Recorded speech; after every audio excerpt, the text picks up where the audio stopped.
United States of America, and to the republic for which it stands, one nation under God, indivisible, with liberty and justice for all.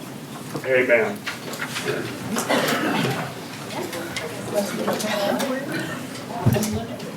Good evening. This Tuesday, February 24th, 2026 for our regular meeting. First thing, I am looking for I'll take public input on any of the agenda lineup, including the consent. If any commissioner wants to remove an item for consent, now would be the time to do that. All right, can I get a motion to approve our agenda, please? Otten, approve. Thank you. Is there a second? Second. Got a motion and a second. Alicia, will you call the roll? Is Commissioner Schmidt with us yet, or will he be? Yes, Oh, great. we're here. Okay, sorry. Commissioner Putnam? Yes. Schmidt? Yes, Otten? Yes. Aaron's? Yes. Landine? Yes, motion carries. Next, can I get a motion to approve our consent agenda? Otten, approve. Thank you. Is there a second? Second. Got a motion and a second. If there's no further discussion, Alicia, will you call the roll? Commissioner Putnam? Yes. Schmidt? yes, Otten? Yes. Aaron's? Yes. Landine? Yes, motion carries. Next, we'll move on to our first public hearing regarding a resolution giving approval to a project with Augustana University Association, the corporation, and giving approval and authorization for the issuance of Economic Development Revenue Bonds, Series 2026, Augustana University Association project of the County of Lincoln, South Dakota, in one or more tax-exempt and/or taxable series in an aggregate principal amount not to exceed $35 million. Good evening, Todd. Todd Meyer Henry, representing Augustana University as borrower's counsel in this transaction. This is a hearing that's required by the Internal Revenue Code. The federal tax code allows 501c3s like Augustana University to borrow tax exempt. But one of the conditions for them to do it is they have to go find a public issuer, like a city, a county, or a state authority to do so. And one of the requirements is also to have a hearing to allow the public to comment on whether they think Augustana University's project is appropriate and to go forward. And so that's what we're here for tonight. Augustana is asking the county to be a conduit issuer, and under state law, as a conduit issuer, the county is restricted from pledging any taxes, property, or anything they own for the payment of these bonds. They are solely a conduit issuer. They issue on behalf. And in this transaction, this is the one that I described last time as more complicated. Then there's two types. One, you get local banks that give a loan and it looks like a commercial loan, and the county would issue bonds, take the proceeds, loan it to Augustana University, and then assign it to the banks, and then it looks like a commercial loan. This is the other type of transaction where the county would issue bonds, loan it to, they'd issue bonds and sell them to the public. And then we'd have people that buy bonds out, like banks and individuals that would buy tax-exempt bonds, then loan the proceeds, just like the other form, to Augustana University. But this instance, then we assign it to a trustee, and the county steps out and the trustee deals with the bond payments and all the bondholders. So it just adds one more person in the transaction. Also, it includes an underwriter, and an underwriter is an entity that goes out and finds people that want to buy the bonds. And you saw in your packet there was one additional G17 letter. That's a letter that's required by MSRB, which is the Municipal Securities Rulemaking Board. It's the entity the Securities and Exchange Commission appointed to regulate underwriters. And they're supposed to send you a letter before they do a bond issue telling the county that they do not owe the county a fiduciary duty. They are solely an underwriter. And so their only job is to sell the bonds. And so that distinguishes them from a municipal advisor which would owe you a duty if they acted as your municipal advisor. So with that, do you want to comment on the projects? It's just some improvements to student housing and other facilities, trying to create economic development for the county, for children and grandchildren who want to go and live on campus, I guess, is how you would put it. But if you have any questions, I can answer those after the hearing. All right, first I'll ask if there are any commissioners who have questions for Mr. Meyer Henry. All right, if not, as this is a public hearing, any proponents of the bonding can come up right now. And if there are none, then I'll take opponents. Any opponents?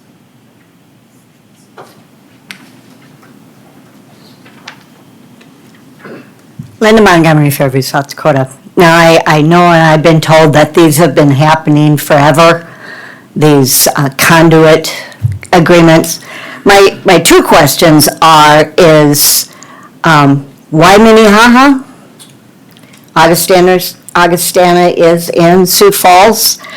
And we hear so much lately, especially with the legislature being in session, about tax exempt money that we're being this conduit for. And I just like that explain why Lincoln and why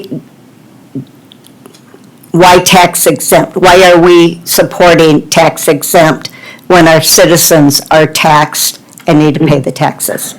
Simple question, I'm sure very complex. All right, any other opponents who would like to testify tonight? All right, if not, I'm going to close the testimony other than if Mr. Meyer Henry or his crew would like to get up and address anything that was said. All right, if not, then testimony's closed. Commission discussion. Is there any commission discussion? Move for approval, Madam Chair. All right, I've got a motion from Second. Commissioner Schmidt, second from Otten. If there's no further discussion, Alicia, will you call the roll? Commissioner Putnam? No. Schmidt? Yes. Otten? Yes. Aaron's? Yes. Landine? Yes, motion carries. Next item on our agenda is public hearing to consider the application for a temporary on-sale liquor license to operate outside the municipality for Lincoln County Fairgrounds Foundation, Inc. for an event to occur March 7, 2026, located at the Lincoln County Fairgrounds, 27711 Highway 17, Lennox, South Dakota, 57039. Legally described as 34.12 acres in the northeast quarter, including railroad property, section 29, township 99, north range 51 west of the 5th principal meridian, Lincoln County, South Dakota. Applicant is here. Good evening, Wendy. Hello, Wendy Sweeter with Lincoln County 4-H. I'm here on behalf of the Lincoln County Fairgrounds Foundation for their application for the liquor license. This is their 7th annual Raise the Roof fundraiser that will take place on March 7th. They have taken out event insurance for the event, have security, and have trained bartenders for that portion. All right, any commission have any questions for Wendy?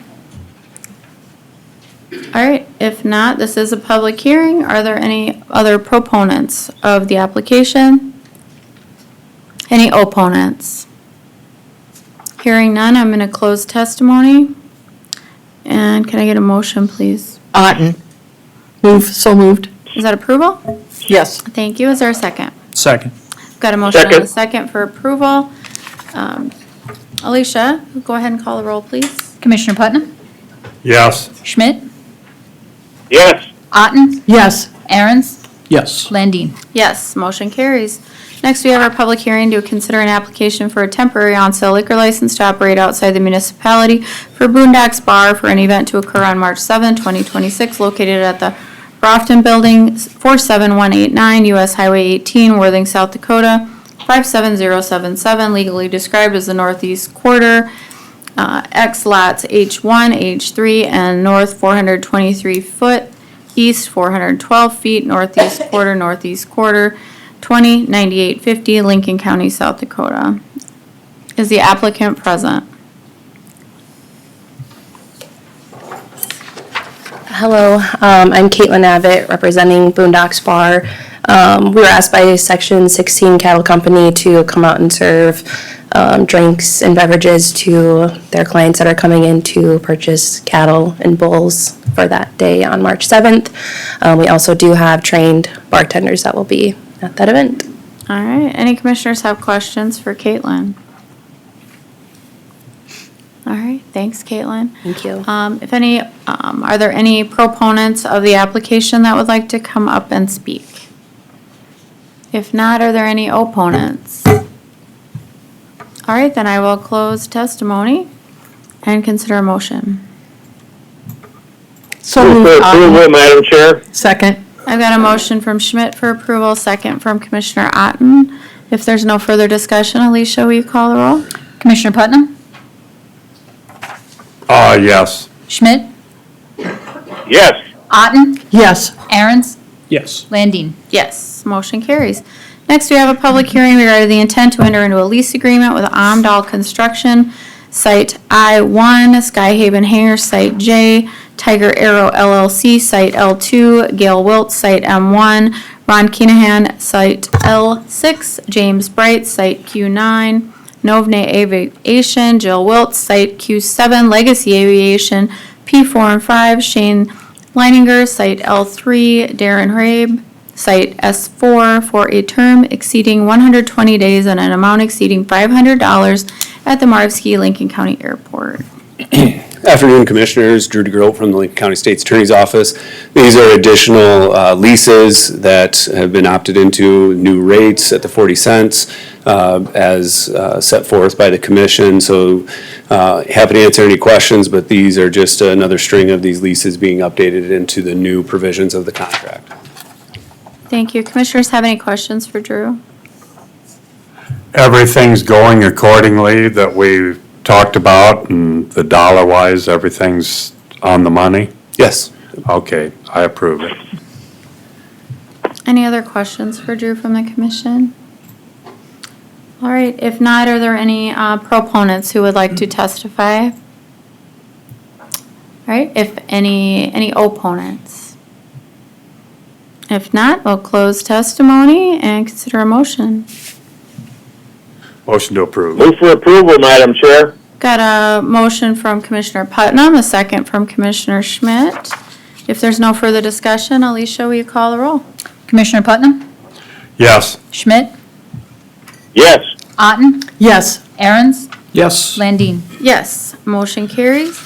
Next item on our agenda is a public hearing to consider the adoption of a resolution placing a moratorium on the permitting and construction of AI hyperscale data centers pursuant to SDCL 11-210.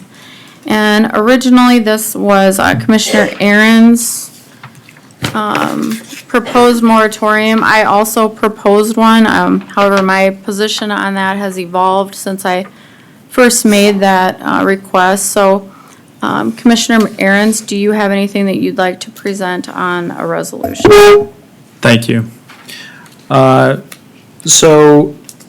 And thank you to everyone for showing up tonight. I'm definitely looking forward to hearing the community's thoughts on this. Over the last year or so, multiple communities in 13 states have enacted data center moratoriums. Implementing a temporary pause on an AI data center construction will put us in the broad mainstream of both local and state policymakers nationwide. By law, here in South Dakota, this moratorium will only apply to the unincorporated areas of the county.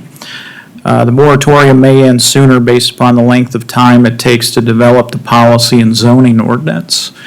The resolution that I've shared with the commissioners and did go back and forth with Chair Landine via email would place a 1-year moratorium on the construction of all AI data centers unless we vote to end that sooner. The reason for the moratorium is because number one, I want residents to play a role in the decision-making on the front end for these projects. I want citizens to have a hand in creating the standards and conditions that will apply before an application is filed, not afterwards.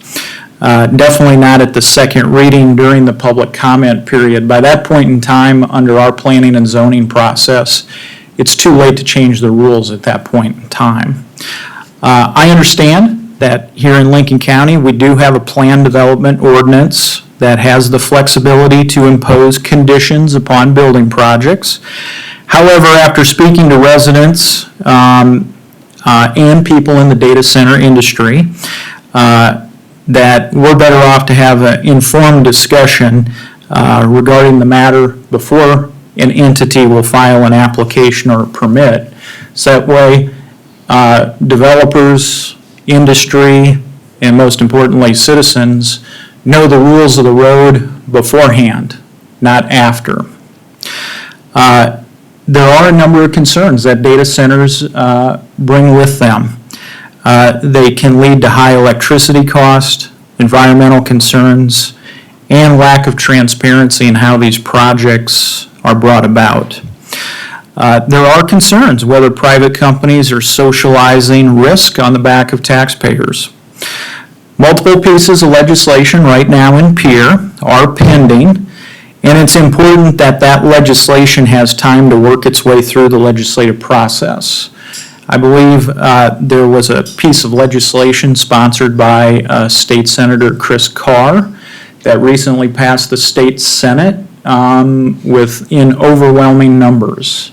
And that piece of legislation will now go over to the House and go through the committee process and possibly make its way to the floor. And then, of course, as everyone knows, once it gets through the second House, it goes to the governor for his signature or a veto. And that's just one of several pieces of legislation that are pending. And here in South Dakota, after a law gets signed into effect, it goes, unless there's an emergency clause, which this legislation does not have, it wouldn't go into effect until July 1st. So I believe that that is just one more reason why we need to have a one-year moratorium, because we need to not only let the legislative process play out to understand what the state legislature is going to do, but then we need to give citizens ample opportunity to understand how that will affect how things work here at the local level. Moratorium empowers this commission to operate with facts and not fear. We'll engage with stakeholders, utilities, state and local officials, developers, and citizens. The moratorium will be used as a planning tool so that the county can develop and adopt long-term, common sense regulations before permits are filed, not after the fact. We do need to provide clarity to citizens, landowners, and developers about these kinds of projects.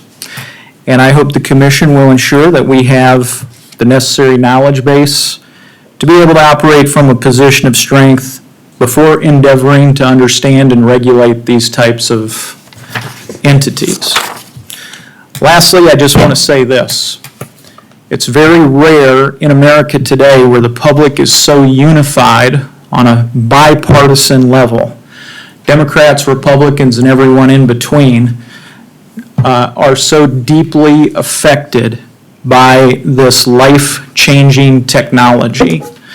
This is the kind of technology that can change society as well as culture in many deep and binding ways. This isn't just like when Microsoft Word came out and it put the typewriter business out of business. AI technology is the effect it will have on society is echelons above reality. It is not like when the buggy whip business got put out of business. It is not like when jet engines put props on airplanes out of business. This is seriously life, society, and cultural impact that it will have on society. And so it's best that we take our time to understand the impact. Now, down here at the local level, and I'll just end with this, down here at the local level, people are worried about, and rightfully so, what impact this would have on planning and zoning, will have on their neighborhoods and their communities. What will it do to rural residential housing if it's put in a rural area? What will it do to water? What will it do to electric rates and so forth? And those are very real concerns. Those are legitimate concerns that, and people are very worried about whether or not their way of life, our little corner of life here in Lincoln County, how it will be affected either negatively or positively. And so before we allow in the unincorporated areas to have one of these entities file for a permit, we need to study it, and we need to figure out the best way, the responsible way, if there is one, to allow it to happen.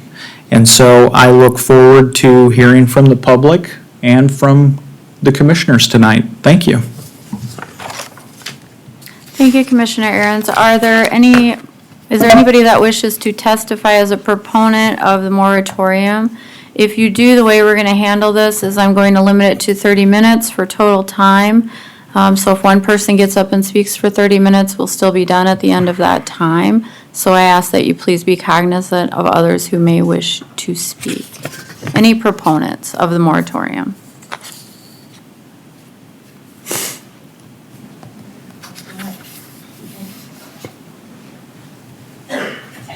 Bethany Eric, Centerville, South Dakota. I am a definite proponent and hope that this goes through, that we're going to hold off, take our time. Just 6 hours ago, a report was brought to NBC in Ohio about the health effects and consequences of particulate matter released by these entities. So this information is starting to churn about. It's coming. We're hearing about it from other entities. Let them make the mistakes, not us. So that's all I have to say. Thanks. Thank you.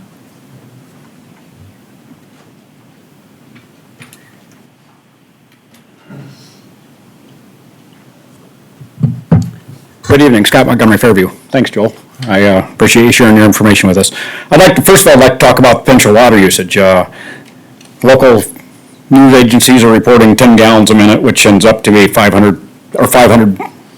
million gallons a year. But you go further down and you talk about the latest and greatest water conservation on these plants.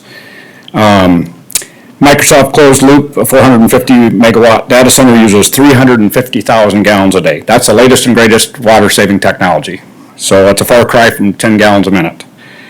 But the real problem is when we're generating the electricity. The reality, no matter how much on-site water these data use, 75 to 92% of the water required will come from producing the dispatchable electricity required to run AA data centers. Dispatchable energy is reliable. It comes from natural gas, coal, hydro, and nuclear, which is different from solar and wind.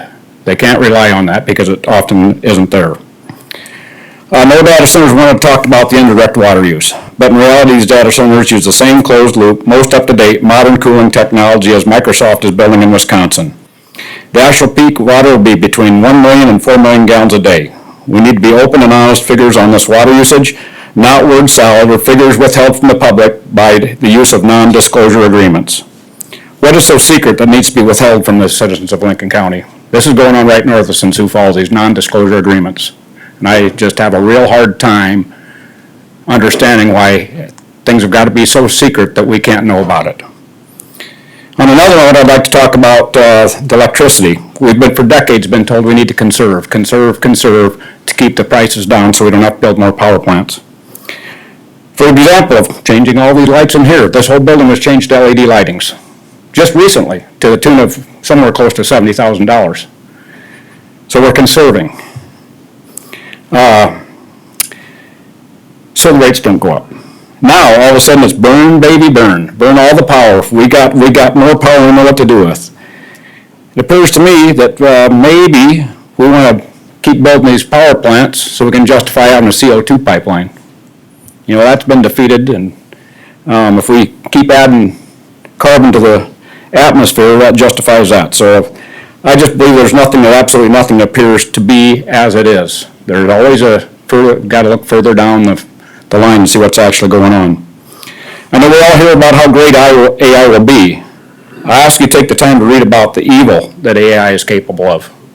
It's just atrocious what this thing's capable of and how it gets together with itself and works against us. You know, this plant we're talking about in Sioux Falls is 500 megawatt hours, or 500 megawatts. That, depending on where you read, that's anywhere from 330,000 homes to 438,000 homes. And I'd encourage you to put this moratorium in place to prevent us being shackled with something we can't get rid of. Thank you very much. Thank you.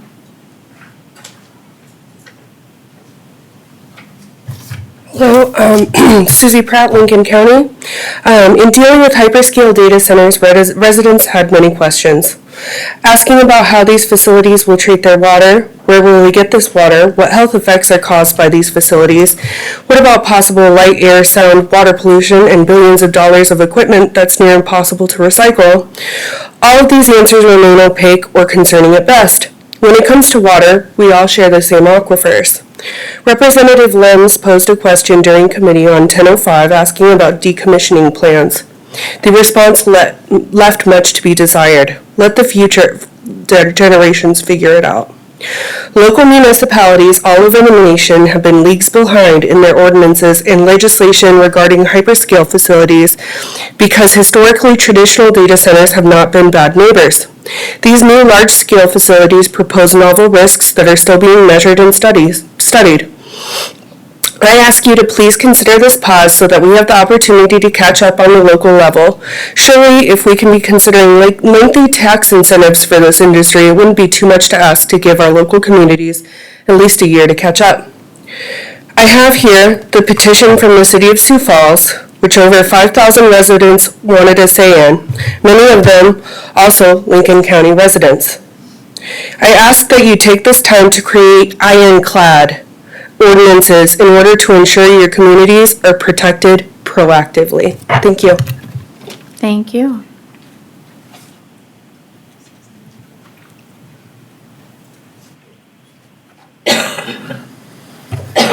Madam Chair, Commissioners, my name is John Coonery and I live 2 blocks across the line into Minnehaha County.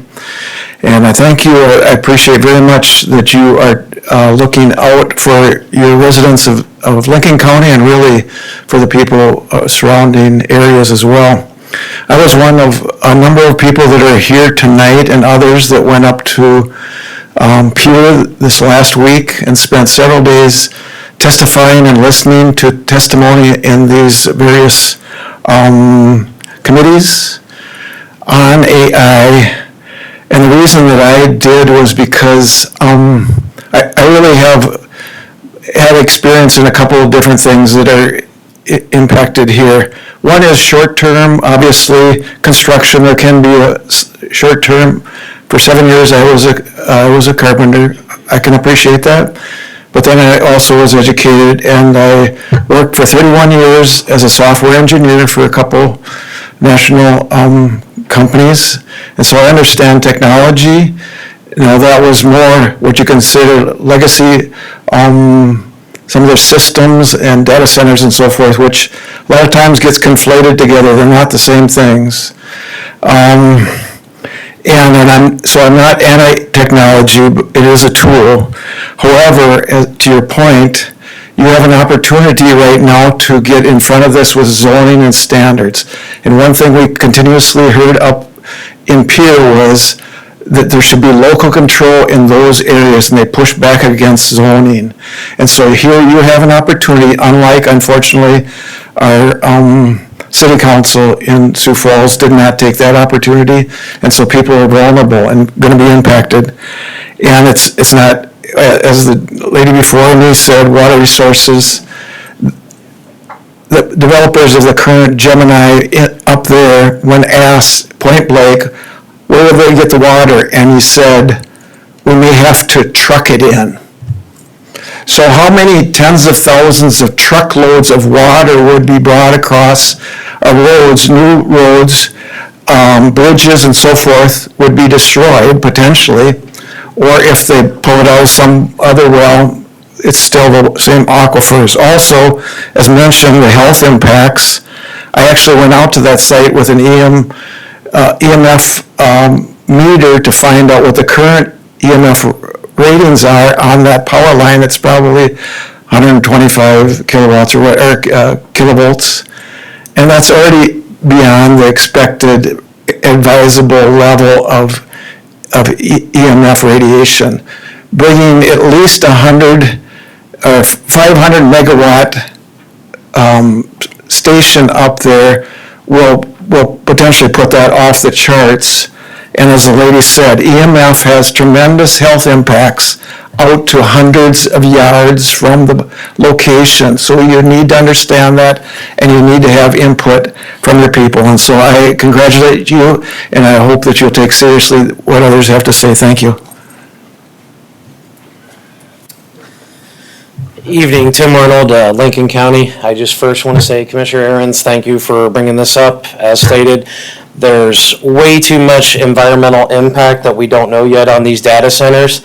You know, I'm not a big proponent of them, but things have to be done. The other big thing is, you know, Lincoln County is now the third largest, or excuse me, most populated county in the state of South Dakota.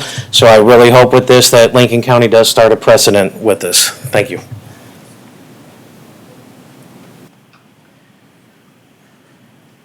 Hello, Amanda Gentry, rural southern Lincoln County. Tonight, I will be primarily addressing Betty, as I'm in your district, and I voted for you in the last election. But what I have to say goes for all of you here tonight. I'm here tonight on behalf of my husband. Someone has to pay our astronomical property taxes, and my husband's working late, so he would be here, but I am here. I'm not here to ask you to do your job. I'm not here to ask you to listen to all the constituents, which is what you are elected to do. I'm here tonight to tell you what I am going to do if any of you votes in any capacity to bring a data center of any kind to Lincoln County.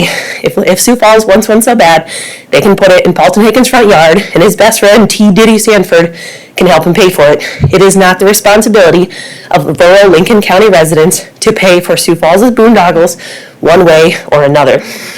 If you vote to advance data centers in Lincoln County in any way, I will make it my personal goal to make sure that every person in this county knows your name, knows your face, and that you personally helped destroy this community and the agrarian society that my ancestors developed. I have already made a website, I have set up a Facebook page, and I am planning targeted ads so soon as tonight. I am in communication with someone to obtain the proper licensure for mass political texts, such as the type we all get around election time. I have made political radio ads in the past, and I am prepared to do that again, and I have been in talks with 2 radio stations to do that. I will print out flyers with your picture and your public contact information, and I will bring them door to door in your neighborhoods. And if you live on an acreage, I will drive around to all the farms around and let them know how you voted and how little you care for our actual community and the dozens of people who have continuously showed up and encouraged you not to do this. I will go door to door in southern Sioux Falls, in Canton, T, Lennox, Harrisburg, Fairview, Norway Center, and any other community and let them know, down to the person, who you are and the way that you voted. I'll do it again at election time so nobody forgets the way that you voted. If this seems a little over the top, I will have you know that I have done it before and it is extremely effective. You will feel the political ramifications, the likes of which you have never experienced before. Gone are the days that anyone gets to destroy the backbone of this society and pretend to be a conservative at the end of the day. We didn't want your windmills, we didn't want your pipeline, we didn't want your prison, we don't want your solar farms, and we won't have your data centers. My ancestors did not hack a civilization out of the frozen prairie for the boomer generation or anybody else to give it away for a buck. Thank you.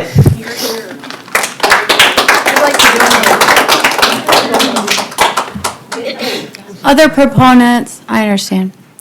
Any other proponents for the moratorium? Hi, Commissioners Chris David, Lincoln County, Sioux Falls, so I get kind of both ends of it. So just a couple of things in favor of this vote tonight in proponent.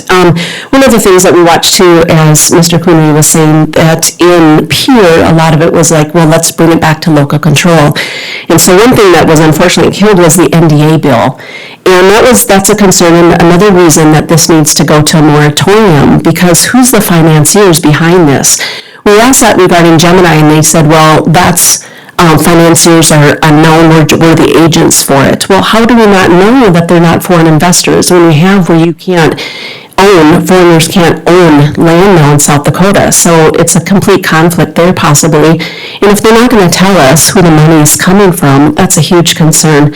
I'd also say, looking at the wisdom of the wise, if you look up, and I have a huge list, I don't have it with me, but looking up the international financials, the gurus such as Warren Buffett, concerned that the AI bubble is going to burst. They've all said that. And so looking at that, it's like, who's going to hold the bag and who's going to be left with all the expenses? So kind of the shiny silver dollar seems very tempting right now, but it does not seem wise. And the more we look into that, the more we're seeing where it's going, and the hesitations and the different things in different states with the data centers even getting hooked up. So there's a lot of trouble with that. I would also say, people, and I can relate to this being in Sioux Falls, but then also Lincoln County and being involved with what happened in Minnehaha County, they are getting dumped on right now from everything from the prison to the hyper data center to all the stuff. And I can tell you firsthand, people are going to need a place to go. And as they look at Minnehaha County and the stabbing that's happening with individual residents and the taxpayers, they need a county that is just normal to go to, and I would encourage you to keep that in mind when you vote. Lincoln County needs to be the place where people are not wanting to deal with Minnehaha County anymore. They really need a safe place to land, and Lincoln County can be that place. So I thank you for listening to the people tonight and voting in favor of this moratorium, and let's have a place for people. And as my mom used to say, just because your brother did something, you don't have to jump off the same bridge. Let's not jump off that same bridge. Thank you.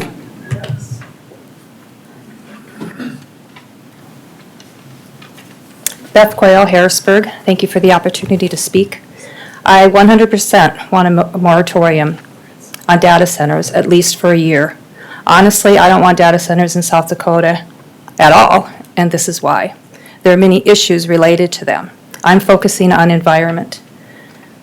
At the very least, there needs to be independent environmental studies done, not by the companies who want to build, but by independent experts who have no skin in the game, if that's even possible. What effects will these data centers have on the environment with the amount of electricity needed, energy that is emitted, the constant humming sound, the massive amounts of water? All these, and the effects on people, animals, and plants. According to the USDA, 3/4 of the world's flowering plants and 1/3 of the world's food crops depend on animal pollinators to reproduce. 1 out of every 3 bites of food that we eat exists because of pollinators like bees, butterflies, moths, birds, bats, beetles, and other insects. Pollinators are an essential part of our food chain. I grew up in Dual County, where they are fighting a data center. My family is 3rd-generation beekeepers. Beekeepers have yards, which are essentially land where the boxes or the hives are set up for the bees to feed. Different factors affect the bees, including heat, cold, too much rain, too little rain, and available food. Yards that are close to power stations show an increase in bee deaths, and from the bees that survive, a decrease in honey production. What effects will the huge amount of electricity and energy emitted from data centers have on pollinators, not to mention taking away the very land that provides their food? Productive, fertile agricultural lands are being targeted for building sites every day. This land is sacrificed for housing, industry, retail, storage units. How many storage units do we need?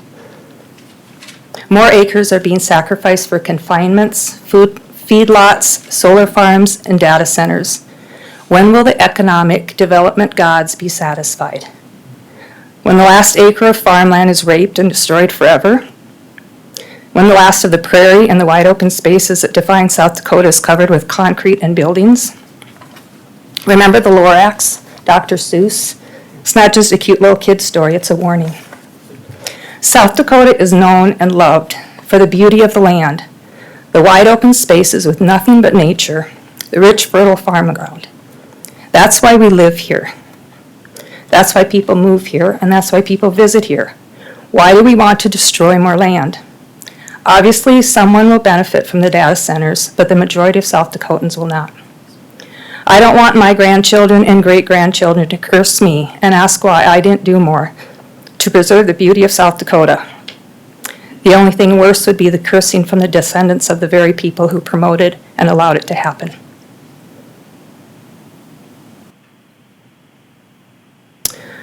I definitely want you to pass the moratorium for at least a year, but in the end, I'm hoping and praying that data centers are kept out of Lincoln County and out of South Dakota. Thank you.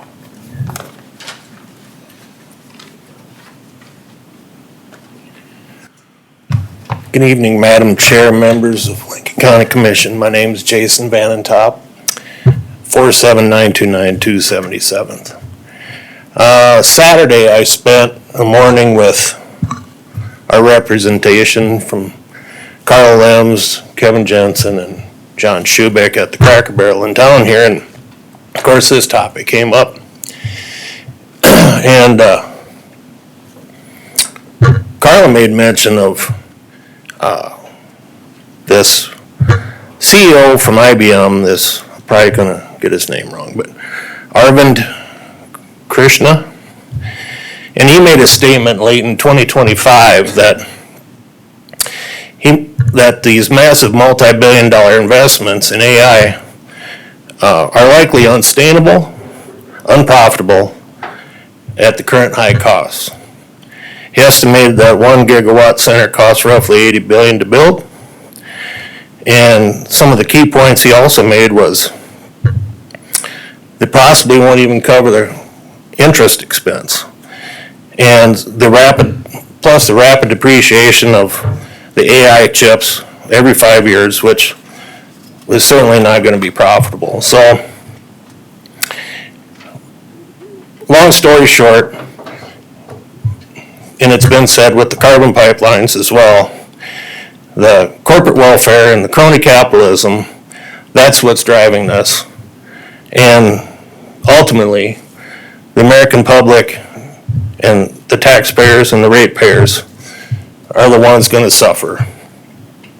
So yes, Commissioner Ahrens, I thank you for your moratorium. I hope it's at least a year, and thank you for your time.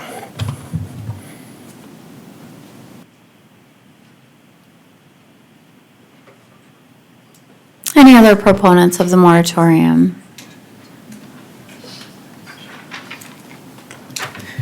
Good evening, Commissioners. Michelle Jensen, rural Canton, South Dakota. I would also like to thank you, Commissioner Ahrens and Landine, for bringing this. And I would like to encourage all of you to vote in favor of at least a one-year moratorium. Sitting here tonight, listening to a lot of people in the room, there's been some phenomenal points that have been brought up that I really hadn't even considered, which just, I think, drives home the point that there needs to be more time to study and think and listen to the citizens that did vote you into these positions. You know, some of my favorite parts of what Commissioner Ahrens said earlier when he was explaining things to us were the transparency part. So many things that have happened in Lincoln County over the last couple of years, and the state, just everywhere in general, have lacked transparency. So this would allow a pause button and more information and more transparency for everyone to see, as well as some of the points that he brought up regarding things that are going on out in the state legislature. It makes sense for us at the local level here to hit the pause button and wait and see and gather more information. So I would like to encourage all of you to vote yes to this moratorium tonight. Thank you. Other proponents of the moratorium?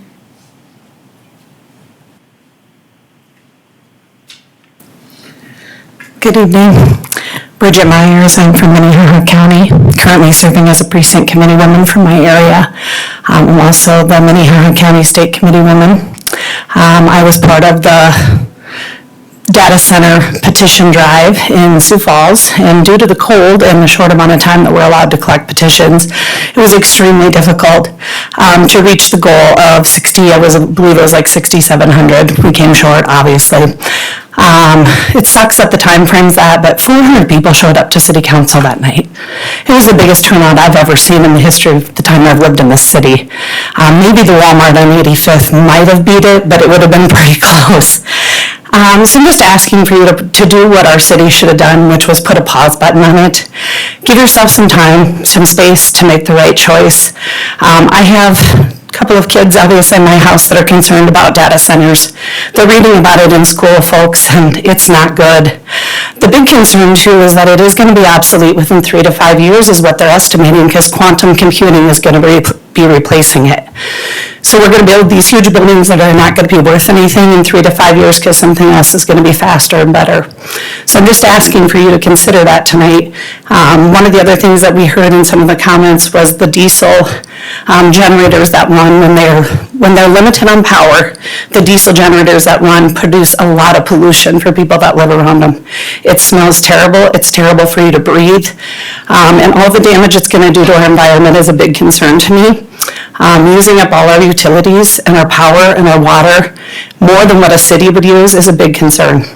One of the things that was brought up is that Midco doesn't even use that much, and they power our internet, our phone, and our cable TV, and they're not even using a portion of that. So that should be a huge red flag to you as well, considering they're providing a service to your area. We'd ask you to support the moratorium and take a pause button. Thank you. Thank you. Other proponents of the moratorium? All right. Amy Harms, Sioux Falls. I too was at the city council meeting for 3.5 hours and stayed way past my bedtime, just to make sure that I had a chance to talk to our city leaders. That night they ignored us. There was a room full of people that said, do not pass this, and they unanimously passed it. I actually had something prepared to say tonight, but I think everyone in this room has basically covered what I was going to say. Interesting though, I've been out knocking doors since probably about the first of the year. 2 things people want to talk about: taxes and data centers. Lower taxes and no data centers. It's across the board. So I think it's a really good idea to listen to what your constituents want. Other proponents of the moratorium? Kelly Giveshausen. I want to make a comparison tonight. Everybody knows what the Asian lady beetles are, right? That they were brought in for the farm community, for the betterment of the society, for farming, whatever you want to call it. You were promised they were going to not be able to use insecticides because the Asian lady beetle was going to take care of all the aphids. Okay, fine. We're still using insecticides, killing your bees, and the comparison I'm making is nobody had the long-term effect of those things. You know, they're just annoying, is all they are for us. They're in your cars, they're in your house, they're in your garage, they're every place.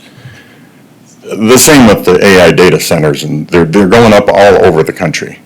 And you got to look at the long-term effect for these communities. They've really come into play in the last couple of years, and nobody knows the long-term effects of them yet. So I think a year-long moratorium is perfect to really see what's going to happen. Thank you. Other proponent testimony this evening?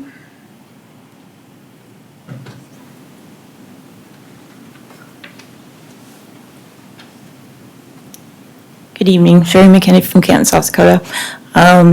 Everything that the people that have spoken before me, I totally agree with, so I don't have anything else to say since they covered it all. So I'm just a me too, thanks. Thank you.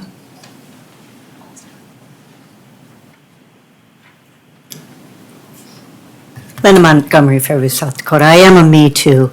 And a year moratorium, I really hope that you vote for it and put a pause.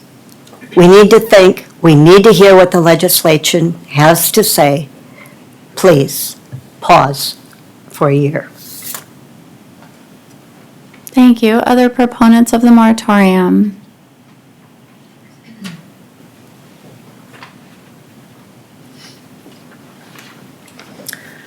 Barb Zug, Harrisburg, South Dakota, and I am also a Me Too. These guys did a great job for the moratorium.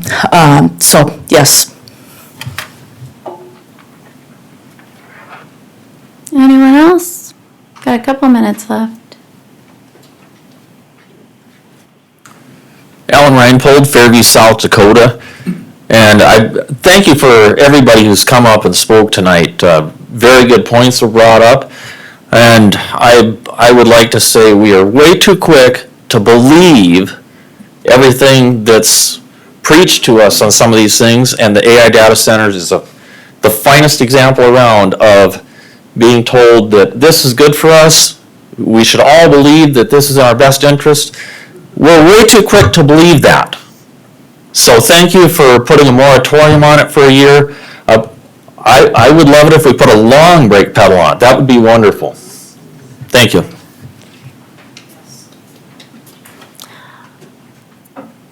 All right, I'm going to close testimony to proponents. Are there any opponents of the moratorium who would like to come up and give public testimony?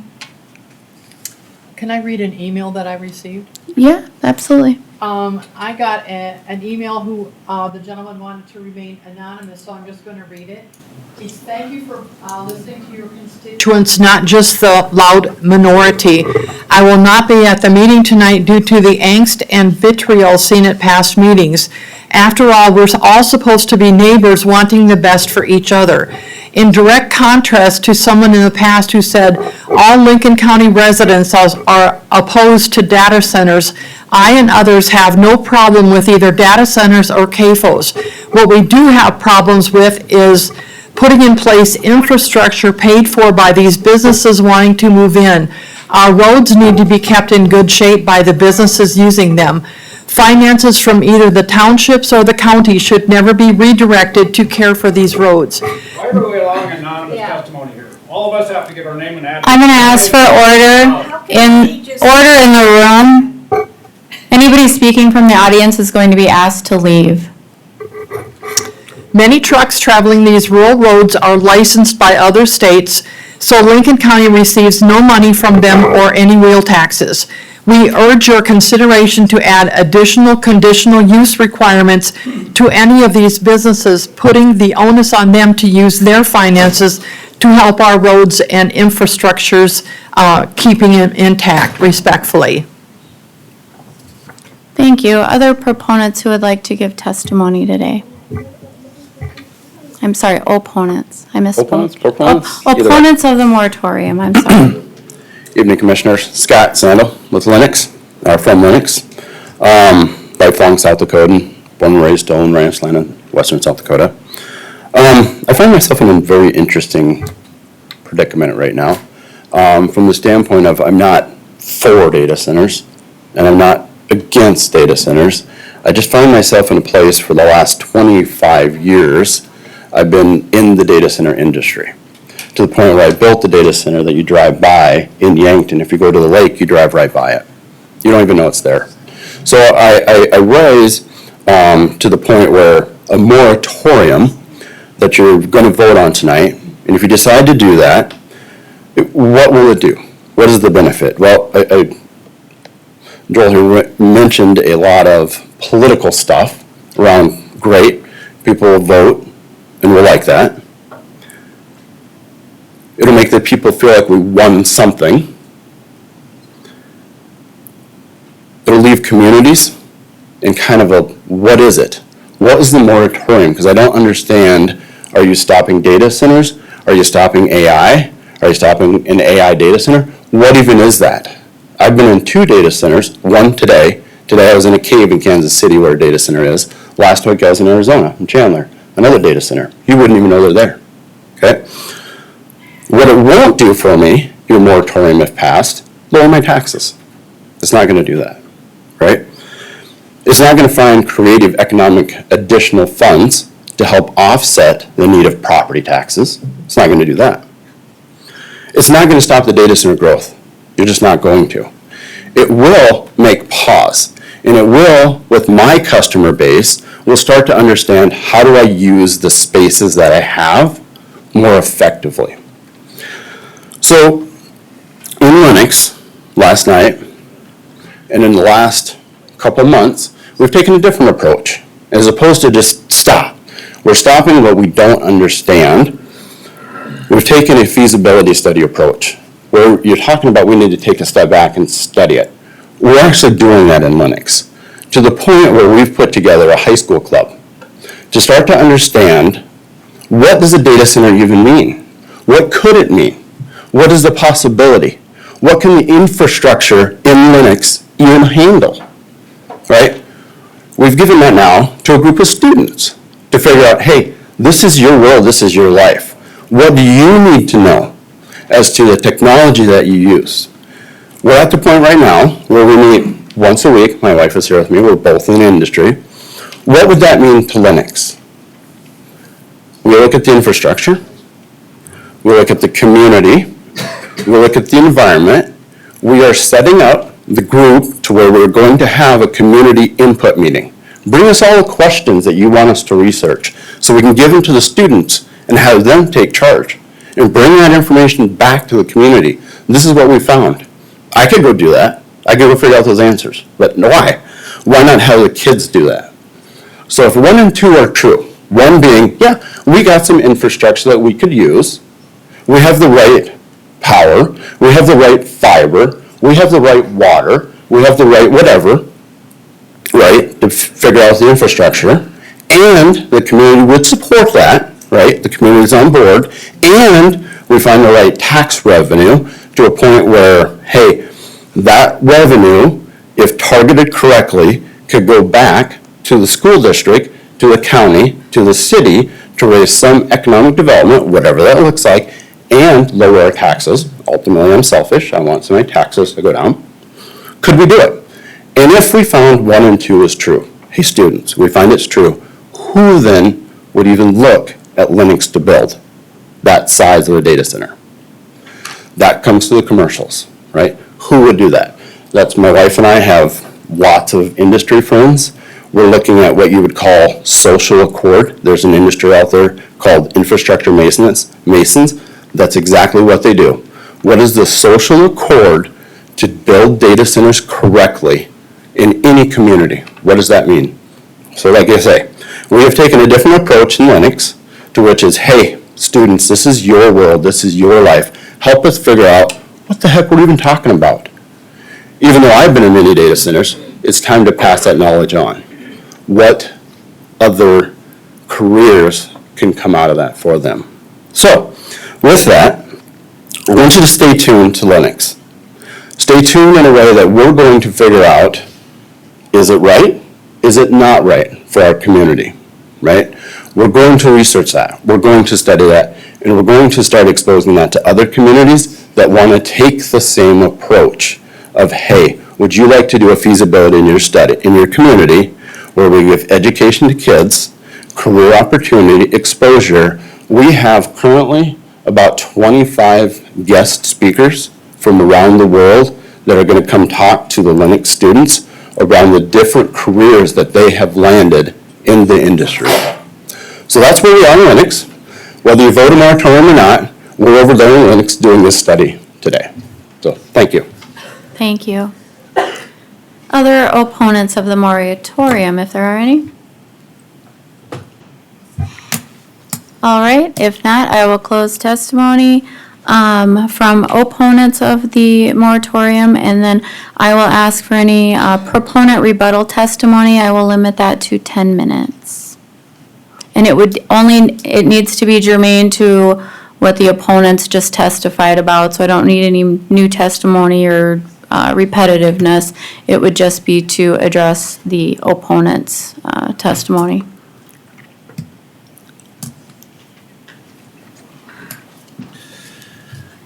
John Coonery from just across the border in Sioux Falls. And Madam Chair, again, what I can say, even from the type of data centers, I believe that this gentleman, though he didn't speak to it, is more traditional data centers. I'm very aware of what those types of data centers are. Large building, well, modest-sized buildings filled with a lot of storage servers, processing services, web servers and so forth. And that's a whole different species than these hyperscale AI data centers. We know that from the amount of resources they use, the amount of EMF radiation, which nobody yet in Sioux Falls, at the state, in our county have addressed. And that is very real, and there are about 1,800 peer-reviewed studies that show that extended exposure to EMF, and it's very modest amounts, can affect every part of our system. And if you walk into those, unless you're walking with an EMF meter, I don't know if this gentleman did that and does that regularly, basically it's like you're walking into, it's a different frequency, and I understand frequency. I was a radiologic technologist in the Army 52 years ago, and I'm a licensed hand radio operator. Non-ionizing radiation has dramatic impacts, and you are responsible to know what those levels are and the impacts. It also affects potentially HF, UHF, and VHF radio. If we don't know, EMS users, emergency uses all those frequencies, HF, variety of different users. It's against FCC regulations to interfere with any of those. And so I would ask this gentleman, others, show us the studies, whether it interferes with those and what the impacts on to health. So, thank you. Thank you. Mike Hoffman, Lincoln County. I guess I don't know who to refer this question to, since there was an anonymous speaker, which I don't believe is in the rules. I think we should address that. But the wheel tax that he addressed about the county semis using the county roads is not an accurate statement. Each individual that has a semi licensed pays a wheel tax that goes back to the county. That is not an accurate statement that the anonymous person made. And I believe any of these tax deferred benefits that are going to be, whether it's a TIF or any of this other stuff that's going to be allowed to benefit this infrastructure if it would be built, is a whole nother topic I don't believe should be addressed or shouldn't be allowed to happen. Thank you. Any further rebuttal testimony?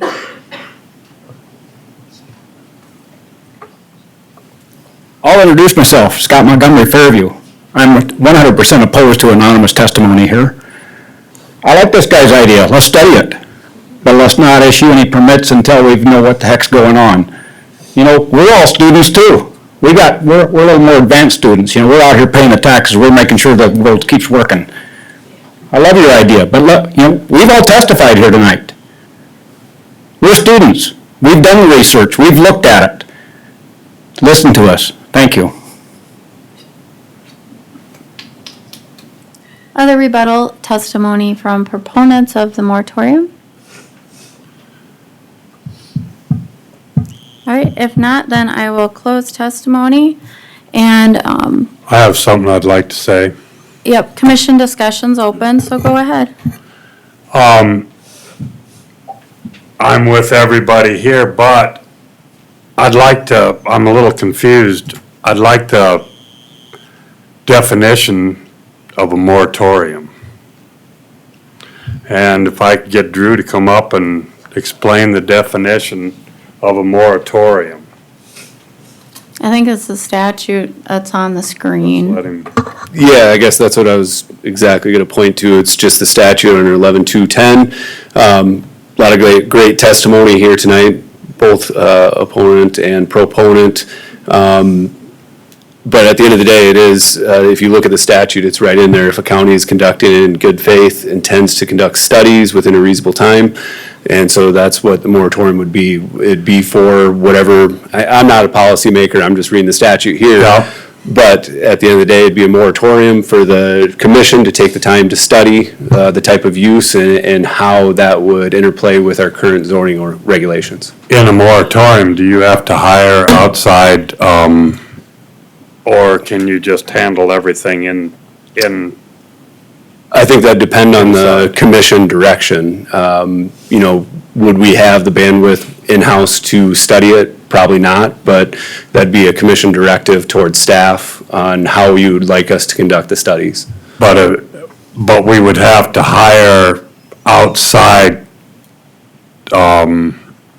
people at a cost of some fairly good money, I'm assuming. That'd be at commission discretion. I mean, that. So if we don't, then we don't have to hire outside counsel for a moratorium then. Again, that'd be I'm not a policymaker. I'm not going to speak on expenditure of county funds. That'd be a commission directive if you want internal studies conducted, external, whatever that may be. And if there was without a moratorium, we could still put it at a year and not have to worry about, or, a study without a moratorium. Just to kind of, just so I understand your question, could we study our current ordinances without a moratorium? In-house, without and have a year, set it at a year to study? Well, that'd be under the statute if you'd have set a moratorium to internally study our regulations. So It'd have to be under the statute for a moratorium. So in other words, to make it a year, then a moratorium then would be a thing to do then. Again, not a policymaker. That's a decision that the board would have to make. Whether you think it's appropriate to place a moratorium to conduct a study on our current ordinances and this type of use. In light of that, I would like to, I agree with everybody here in that respects, but I would like to have a discussion more on moratoriums before I'd vote on a moratorium. Thank you, Commissioner. From my point of view, I came out, I thought about the moratorium, I actually wrote a resolution, and then in talking with our staff and with other community leaders, as I stated before, my opinion has kind of evolved on whether a moratorium at this point is justified. I don't think it is. If you look at our comprehensive plan and our zoning ordinances, we already restrict data centers to a planned development district, and those have to occur within planned growth areas or along the I-29 border or corridor. And so right now, there's no data center that can move forward in Lincoln County without a full rezoning, without a public process, and a detailed review of a specific plan. And so in speaking with our planning and zoning director, he advised that the projects are, case-by-case basis, and I think that's how we should move forward instead of just putting a blanket moratorium on everything. And I think what the planned development district does, it gives us more authority than what, say, a conditional use or just a simple rezone would do. Within the planned development, we can put up those specific guardrails for that specific location, for that specific project. And I think that's a level of oversight, certainly that we didn't have with carbon pipelines, because those were a permissive use, and they did have a regulatory gap. And there just isn't a gap here that I see, because we have a new comp plan. We've got this planned development district that allows us to put those guardrails in place. And frankly, tonight, folks, I haven't seen anybody demonstrate an emergency or a lack of regulation or any imminent threat that would justify the moratorium tonight. So I just think a moratorium is the most extreme tool available to us. And with everything that's been going on around us, with pro-growth, both in our legislature. The city of Sioux Falls just had a $1.3 billion proposal regarding Smithfield, bringing jobs into our community. I'm just not gonna vote on a no growth framework for Lincoln County. And so I think what we have already gives us what we need. So I'm not going to support a moratorium tonight. What I would support, however, is a referral to the planning and zoning to take a deeper dive on our zoning ordinances and our comp plan to see if we need to come up with some better, definitions for things. But I think right now we have what we need in place. Thank you. Madam Chair, Yep, go ahead. I will concur with what you just said. I have been in touch with our Planning and Zoning Board, and when you look at our current comp plan and the details that it would have, it would almost take a year through the whole process of rezoning, CUPs, multiple public hearings. All of that would probably take a full year of time. So therefore, I don't understand a moratorium. And as I said, moratoriums are usually when there is an emergency. What is disturbing to me is when we hear a fear factor that was led into this, that it was going to be life-changing and every other kind of onerous kind of activity. And yet, I spent about an afternoon at Dakota State University with the president of that institution and 3 professors that have studied AI, they have studied data centers. These are very, very enlightened individuals. And in that period of time, you get a completely unique idea that these are not the monolithic, they are not going to come in and destroy our civilization, they're not going to destroy our anything. Technology never quits. Technology is with us, it is going on every single day. And yet, we look at how we use technology, and I'll bet you that the majority of information that was given tonight on details against data centers came from technology itself. So consequently, I agree with you, Madam Chair. I'd like to see this idea, we can study this thing. We don't have to follow the dictates of the state. If you want to, I'm not in favor of that. I want to do this ourselves. I've talked to Southeastern Electric about how they would accommodate what they have done, and they have done a great deal of work already, as other utilities have, in preparation and thinking about the future. And that brings up another thing. We have not talked about the future. We haven't talked about our future for our kids. We never talk about anything, how we're going to have a desirable county where they can come, grow, and find jobs. The other thing is the defense part. I learned a great deal on how our adversaries, mainly China, is building these things at hyper speed. Now, do they know something that we don't know as we sit back here and saying we want to halt everything? Data centers are controversial, to be sure. But you got 2 different kinds. You got a hyper data center, which are extremely large, and you got co-hosting, which are much smaller, and they are around us all of the time. As the person said from Lennox, there are many of those in Sioux Falls already that people don't even know they're there. But yet they're functioning, they're delivering a service, and people are using them. So rather than crawling roof and saying all of that, I believe we are in a comfortable spot with our planning and zoning, with our comp plan, and I will not be in favor of a moratorium.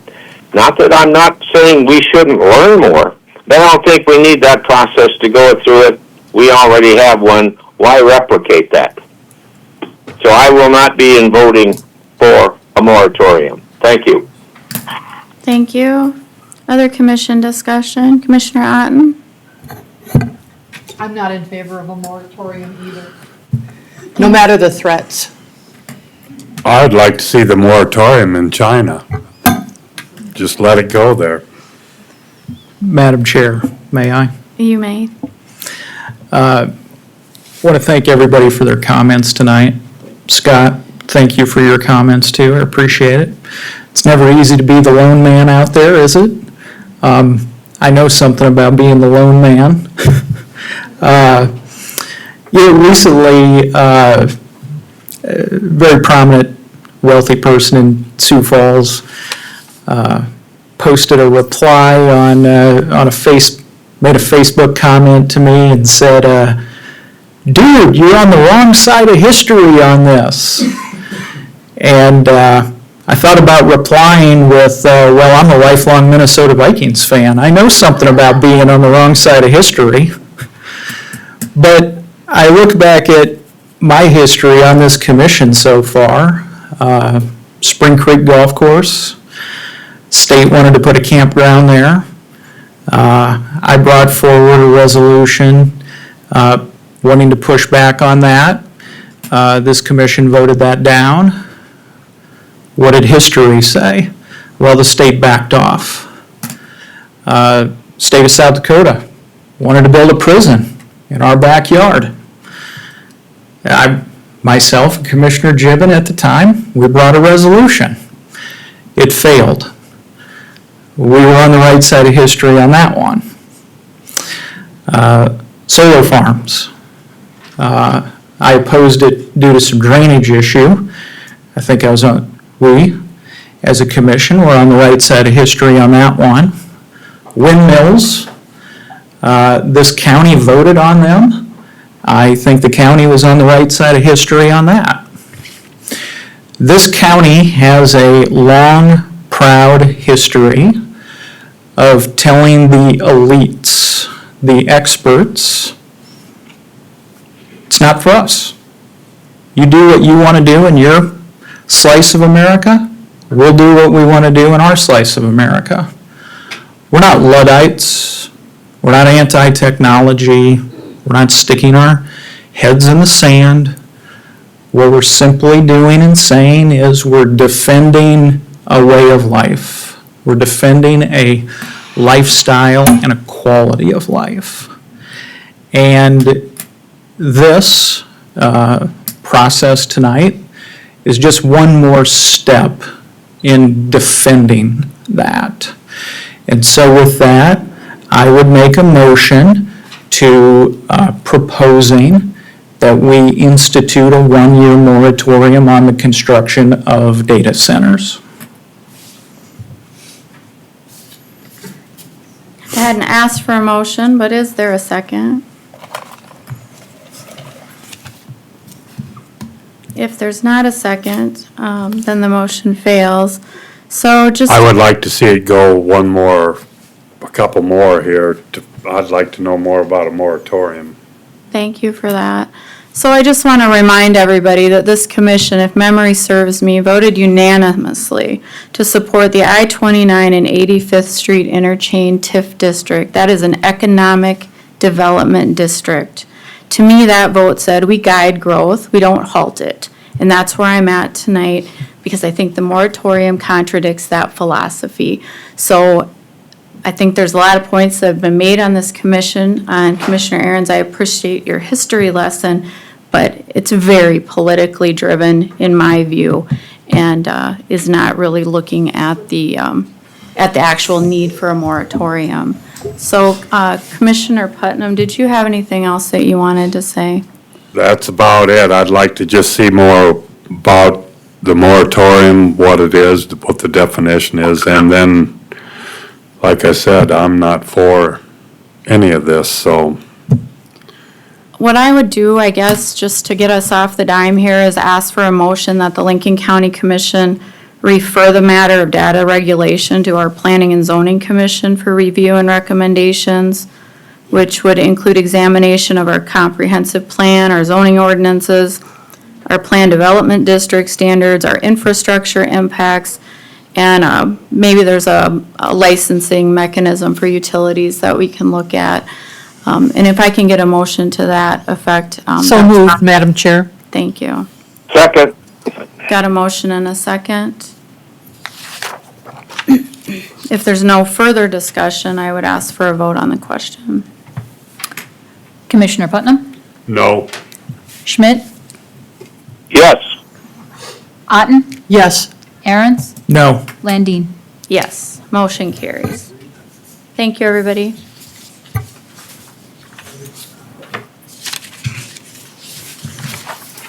Move on to the next item on our agenda.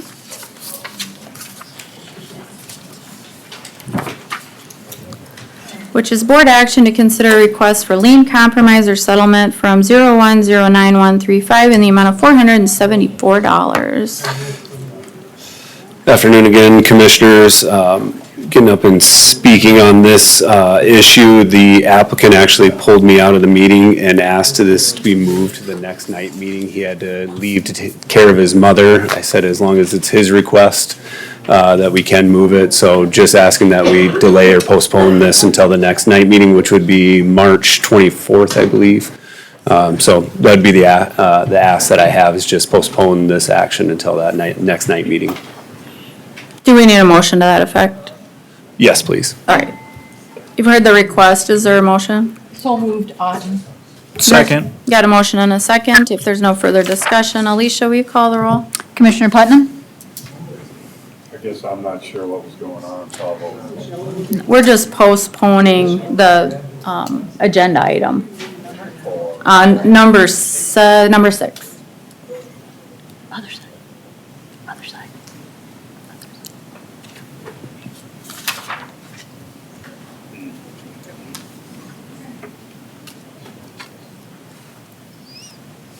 Yeah, postpone, that's good. That's a yes then? Okay. Fabulous. Schmidt? Yes. Otten? Yes. Aaron's? Yes. Landine? Yes, motion carries. Now we'll consider a motion on an application for an abatement of taxes for 2025 payable in 2026 on a parcel in the city of T per SDCL 10440. Good evening, Madam Chair, Commissioners. Carla Gosen, Lincoln County Director of Equalization. This evening, I recommend denying the application for abatement for the 25 taxes payable in 26 on a parcel in T. After reviewing the application and the applicable deadline, the applicant was not rated as permanently and totally disabled as of the November 1, 2024 deadline. The deadline sets the eligibility for the 25 assessment year with taxes payable in 2026. Based on the information provided, it is my interpretation that he did not otherwise qualify per statute, South Dakota Codified Law 10-4-40 for the exemption for the 25 assessment year under current law. In addition, I reached out to the South Dakota Department of Revenue as well as our legal department. Both concurred with this conclusion. The applicant does qualify for the 2026 assessment year, taxes payable in 2027. With that, I'll stand by for any questions. Commissioners have any questions for Yeah, staff? I do. Now, this is a veteran, Yes. and he's totally disabled? Rated permanently and totally disabled. Yes. Okay. After the November 1 deadline. After the November 1st, 2024 deadline.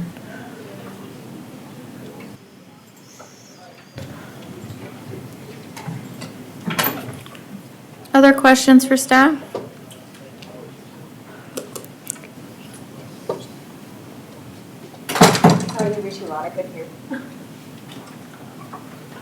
All right, thanks, Carla. Is there any public input on this agenda item?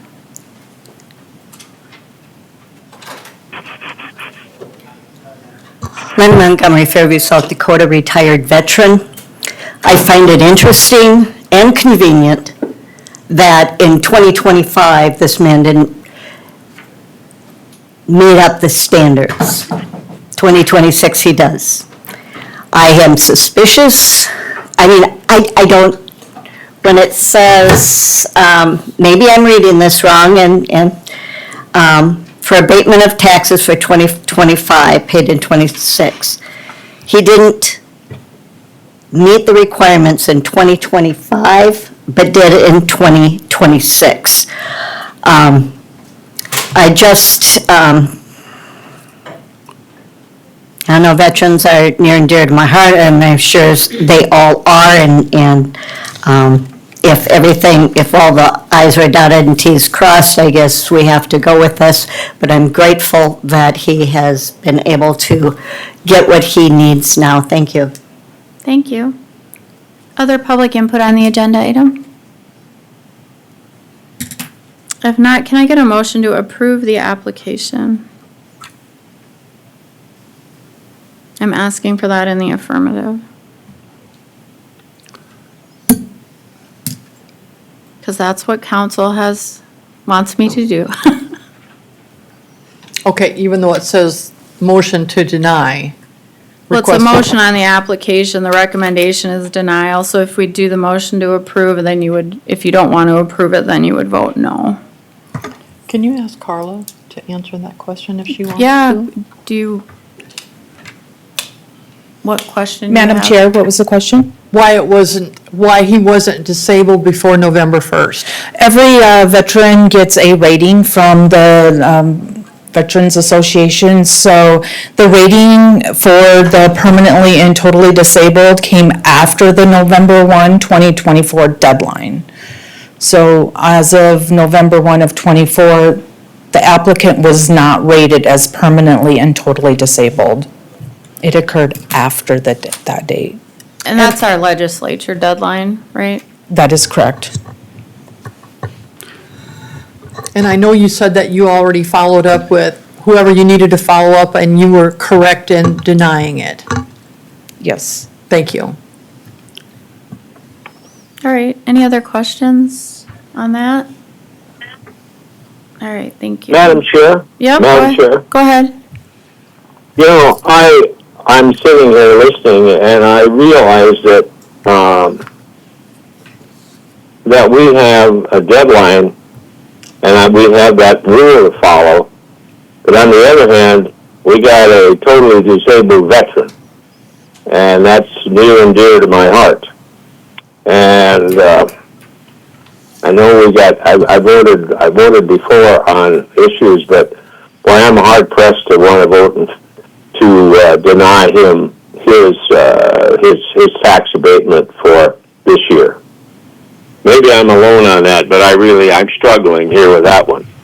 I think, yeah, and I would have to agree with you. I think the legislature has kind of hamstringed us on this, and council can enlighten us if that's not the case.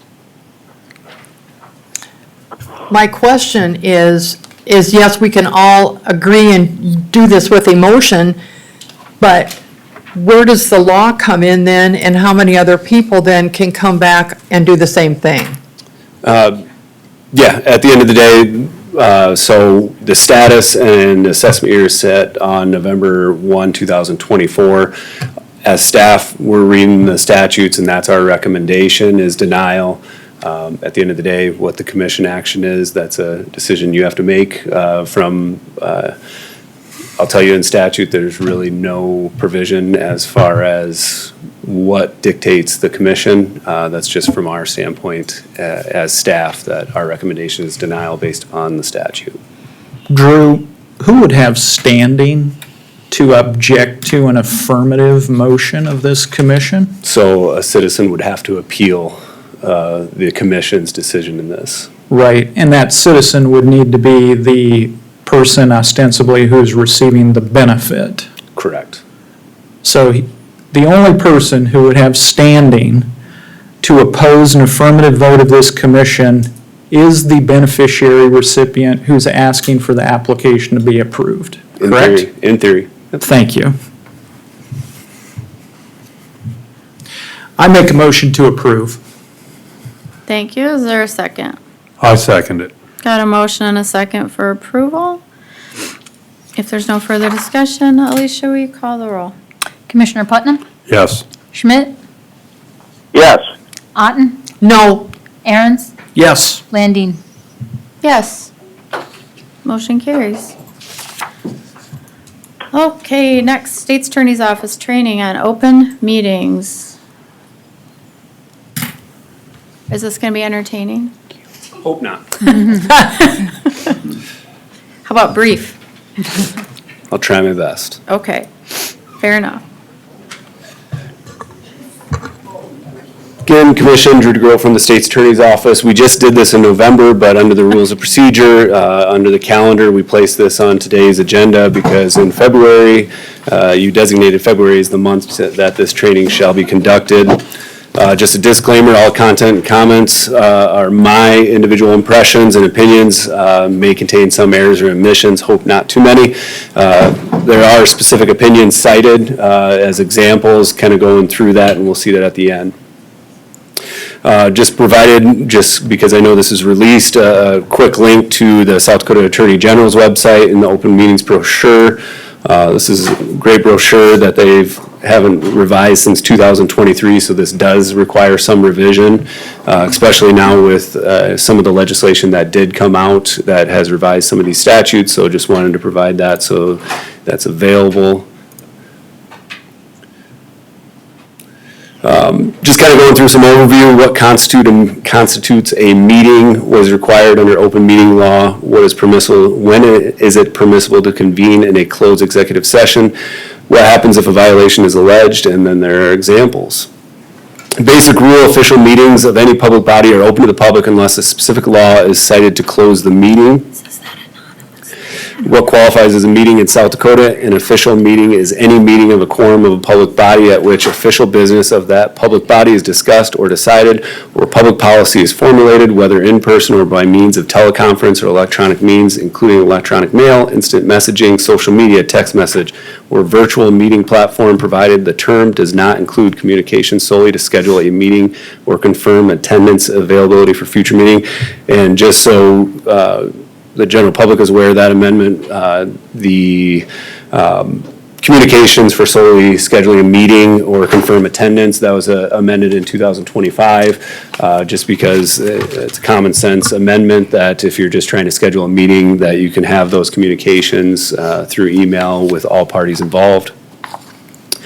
Purpose of open meetings laws is to prohibit actions being taken at secret meetings where it is impossible for the interested public to become fully informed and to detect improper influences, and that is a circuit court case. One of the few circuit court cases that we have on open meetings here in South Dakota. Typically, they go to Open Meetings Commission. This is one of the few cases that actually went to circuit court. Talking about an official meeting, there's a two-part test, legal quorum of the public body, and in this instance it would be 3 commissioners at the same time or by electronic medium. Official business or public policy is discussed or may be discussed, meaning any matter relating to activities of the entity being discussed. Now, if a public body members provide information, I think we're all aware of just the notice requirements, 24-hour notice of a public meeting of the public body. If a public body members provide information or attend the official meeting of another political subdivision or public body for which the notice requirements of SDCL 125 1.1 have been met, you do not need that notice requirement. Again, provide the example that if the Lincoln County Board of Commissioners attend a Minnehaha County Board of Commissioner meeting, like in, for example, today, they met this morning, we're meeting here this afternoon, you don't need to provide an official notice. However, we've come into practice, it's always best practice to give official notice when a possible quorum may be convening. Now, this question always comes up, and it's always a question for Open Meetings Commission too. There's notice exceptions. What about lunches, sporting events, social events? And what we always tell people, there's a perception and then there's reality. Reality is you're probably not discussing any public issues. You're not discussing any public policy, but there's also perception. Somebody may see, 4 commissioners sitting at a sporting event. What are they talking about? Are they talking about county business? So best course of action, those won't count, but sit away from each other. Sit away from each other at lunches if you're sitting at a political event or whatever it may be, sporting event. If you go to a sporting event up at, in Sioux Falls, basketball game, sit away from each other because there's perception and reality. Non-governmental entity event pursuant to SDCL 125 for any event hosted by a non-governmental entity to which a quorum of the public body is invited and public policy may be discussed, but the public body does not control the agenda. The political subdivision may post a public notice of quorum in lieu of an agenda. And I mean, obviously, the elephant in the room, this most recently was discussed by the Open Meetings Commission in regards to Lincoln County meeting that occurred. And some of the comments that were made by the Open Meeting Commission, that's a relatively low bar. Public policy may be discussed. That's, again, a relatively low bar. The onus is on the commission themselves to make sure the notice gets posted. And so the public can be aware of that you're attending any non-governmental entity event. Teleconference, any official meeting may be conducted by teleconference as defined by 125 Teleconference is information exchanged by audio, video, or electronic medium, including the internet. Teleconference may be used to conduct a hearing or take final disposition regarding an administrative rule. A member is deemed present if the member answers present to the roll call. Each vote at the official meeting held by teleconference may be taken by voice vote. However, if there's anybody who responds in the negative, then there will be a roll call vote if there's a voice vote. One thing from a teleconference standpoint too is if we allow, or if we're holding a meeting by teleconference, we do have to allow the public to be able to engage in that and provide a Zoom link, a telephone number for them to be able to engage. And this kind of went to the last thing I just said. If you conduct an official meeting by teleconference, you shall provide one or more places for which the public may listen to and participate in the teleconference. We do a good job of that when we do have notice of that there be primarily by teleconference, that we provide a means for that person to, or for the general public to engage with the board. As previously stated, emails, that constitutes a teleconference if a discussion occurs with a quorum of the public body and there is public policy or decision-making taking place. There was an example, I can get to that, I think I have it in here, but there's examples of people violating open meetings laws when they're conducting county business or political subdivision business by email. Public comment, the public body shall reserve at every official meeting by the public body a period for public comment limited at the public body's discretion as to the time allowed for each topic and total time allowed for public comment, but not so limited as to provide no public comment. Statutes do not require public comment on every agenda item, and I emphasize that just because that's a Lincoln County rule that's put in place, public comment on every agenda item. What is required by statute is just the one public comment. Time period, I know some smaller political subdivisions just have the one public comment period, and they don't allow public comment on each agenda item. And you can look to our specific public comment policies for specifics on those rules.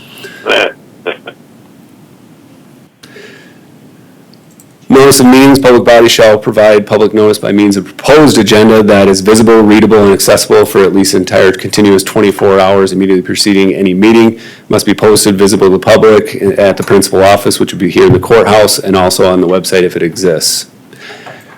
Basic agenda items, date, time, location of the meeting, minimal identification or itemization of matters to be discussed.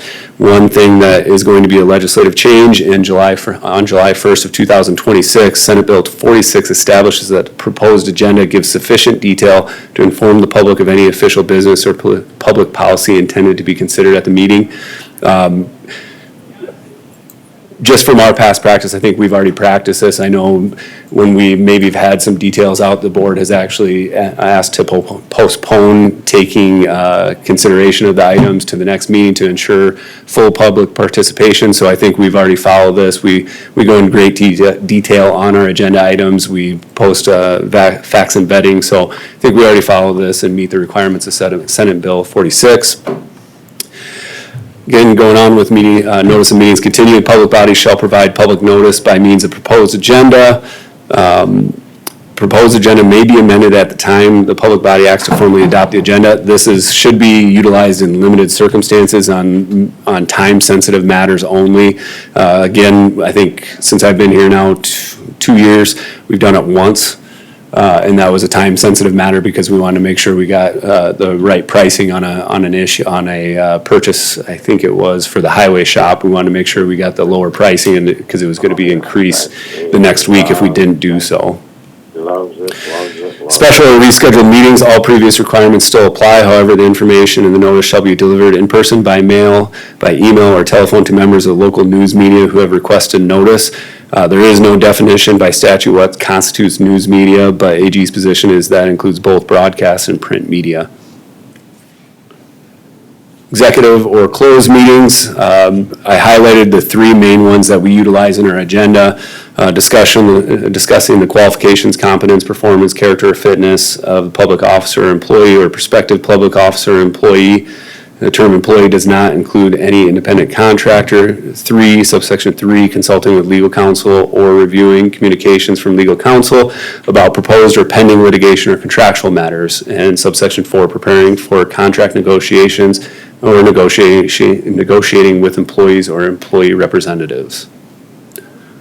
There are some changes that are going to be taking place from Senate Bill 47. By and large, we already practiced these changes that they have now codified. And just to give some overview, what Senate Bill 47 does is a lot of political subdivisions were just on their agenda, they had going into executive session. They didn't cite the statute, they didn't cite the specific reasons. We do cite those. We cite the subsections, we cite the statute specifically that if we're going under subsection 1, we're discussing the qualifications, competence, performance, or character and fitness of a public officer.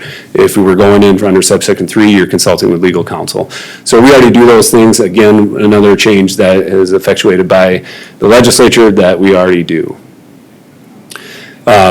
Just as some reminders, in executive session, any official conduct concerning the matters discussed in executive session shall be made during open official meeting. An executive or closed meeting shall be held only upon a majority vote of the members of such body present and voting, and discussion during closed meeting is restricted to the purpose specified in the closure motion. And I've said this before, stay on task. You know, if we're going in for a specific purpose, we have to stay on task by statute.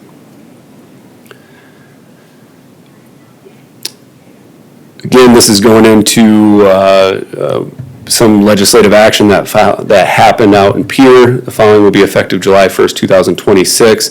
Kind of what I've already stated is you need to cite the specific reason. Meeting minutes. Any board or commission should keep detailed minutes of the proceedings of all regular or special meetings. There is an argument that statute only requires the state to keep detailed minutes and not political subdivisions. This actually came up during the most recent Open Meetings Commission hearings. It was Green Valley Sanitary District. The argument was that they didn't post their meeting minutes.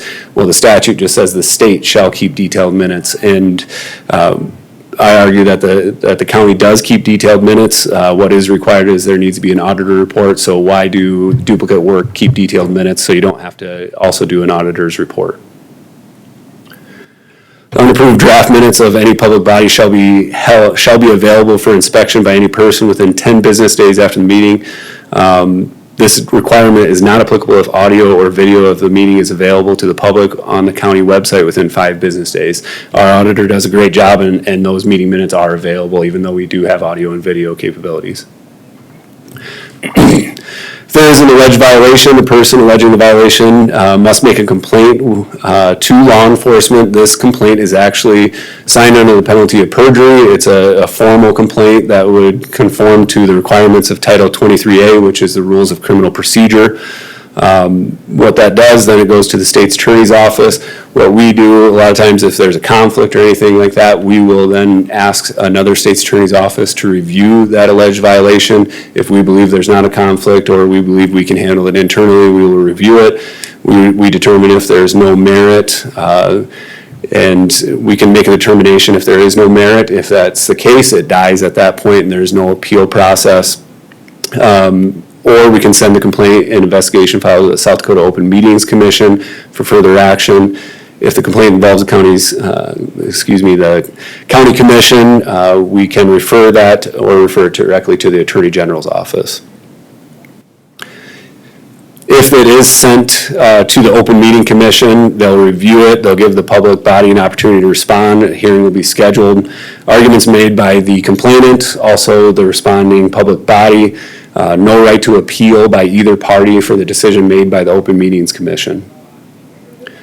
Task forces, committees, and working groups, there is an argument that these do not fall under the Open Meetings Commission unless they are specifically tasked with exercising sovereign power. That means power to levy taxes, impose penalties, make special assessments.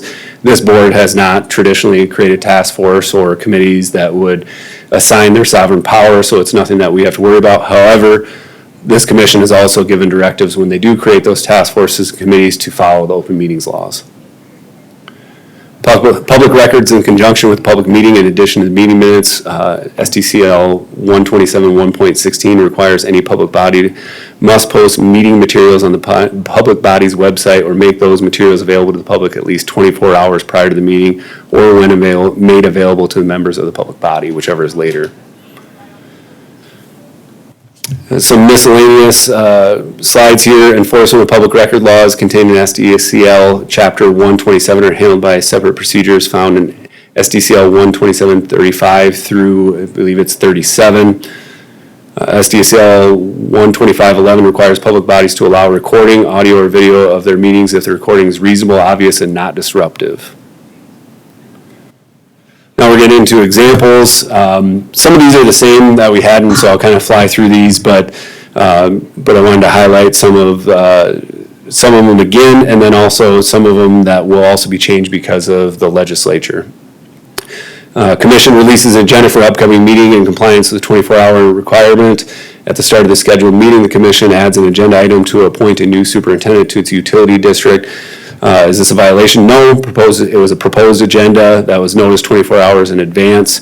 Now, there is an argument with the newly adopted Senate Bill 46 that you didn't give proper notice, but so there is going to be some learning curve a little bit there with the proposed agenda versus one where you have sufficient information, but at the end of the day, this rule still applies that it can be amended as long as you still posted the proposed agenda. Next example, city manager sends an email to city commissioners asking if they would approve an additional expenditure on a road project. The commissioners individually responded stating that the overage was okay. However, no formal vote was taken. Is this a violation? Yes, it was an official action by the city commissioners. School board went into executive session to discuss the elimination of a school program. Discussions necessarily involve the competency of the teacher and the personnel directing the program. Is this a violation? No, because ultimately the germane issue was the competency of the personnel. Next example, city commissioners discussed the reorganization of the functions of various divisions in the city during executive session. Is this a violation? Yes. Executive session can't be used to discuss reorganization functions. Another example, board requests to go into executive session in accordance with 125(2) sub 1 to discuss the qualifications of prospective public officer or employee. During the session, a member then starts to discuss contract negotiations. In this one, is it a violation? No, when it was at the original germane topic of discussion, when you're discussing the prospective public officer or employee, but it became a violation when the board deviated and then began discussing contract negotiations. Again, my directive, always stay on task. The board discusses the qualifications of a prospective employee in executive session. The board votes to approve hiring of that individual in session and no official action is taken in open meeting. That's an obvious violation. Commission goes into executive session to discuss the discipline of an employee. The commission comes out of executive session, has a motion, a second on the personnel action discussed in executive session. After the meeting, it is revealed that the employee action was firing of one of the city employees. Is this a violation? Yes, because of the fact that it wasn't specific. In this instance, it didn't have any information at all. It just said personnel action discussed in executive session. This would absolutely be a violation under Senate Bill 46. Quorum of commissioners meet with the sheriff to discuss county law enforcement issues. Yes, as a quorum met, and they're discussing public policy of the county. Proposed agenda states executive session regarding personnel issues. The commission will be interviewing candidates for the highway superintendent position. The commission then broke from an executive session. There was a motion and second to offer the position to the candidate. Under the old rules, this was not a violation. Under Senate Bill 46, this would be a violation because it didn't provide specific detail or sufficient detail on the motion that was being contemplated. So just one thing to consider when we're going through our actions, that it wasn't a violation before, and now it is a violation under Senate Bill 46. Any questions? Tried to fly through this as fast as I could. Nice job. Anybody have any questions for Drew? At another time. All right, next we have our opportunity for public comment for items not on our agenda this evening.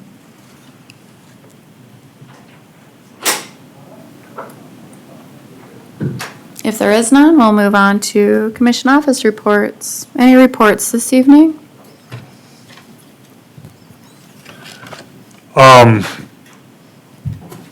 Planning and Zoning Department will provide a quick update. Go ahead. There's a 6% increase in residential permits and 57% increase in residential construction values from 2024. Staff will provide detailed information next Tuesday. If there's any questions, feel free to contact Planning and Zoning. Thank you. And thank you, Commissioner. Any other reports from commissioners? I skipped over you, Paul. Do you have a commission report? I'm sorry. Are you sure? Okay. Other commissioner reports this evening?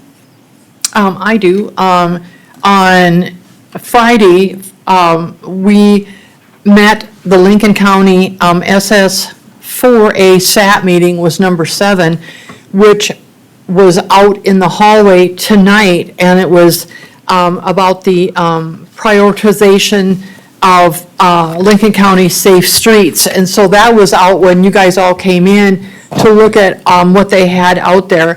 And when that's put together, it will come towards the commission. And then I see that Chad already left, but he was also part of that.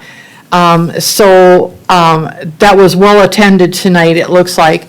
And then as of December, when I started the EMT finance services for EMS services, I've been meeting since that time with other people, other care, things like Josh Bromwell, the COO of EMS Patient Care in Sioux Falls. That was a tour and meeting them for a 2-hour meeting. And then Commissioner Schmidt and I, we met with Lincoln County EMS meeting at T-City Hall with the community leaders with EMS services, trying to figure out how to sustainably fund EMS in Lincoln County. And so we had 2 hours of meetings on that as well. And then I've already let Paul know that on the 3rd of March, it's our first meeting at 8:30, we're going to have an update on ambulance service sustainability. So that's a big jump, so we thank you for that. And then also, I have a report from Planning and Zoning. As the Board of Commissioners representative on the Planning Commission, I would like to provide a recap of the recent joint Lincoln County and City of Sioux Falls Planning Commission meeting and the Planning Commission meeting that were both held on February 17th. The joint Lincoln County and City of Sioux Falls Planning Commission conducted a public hearing for conditional use number use 0068-2025 to allow a motor vehicle repair shop.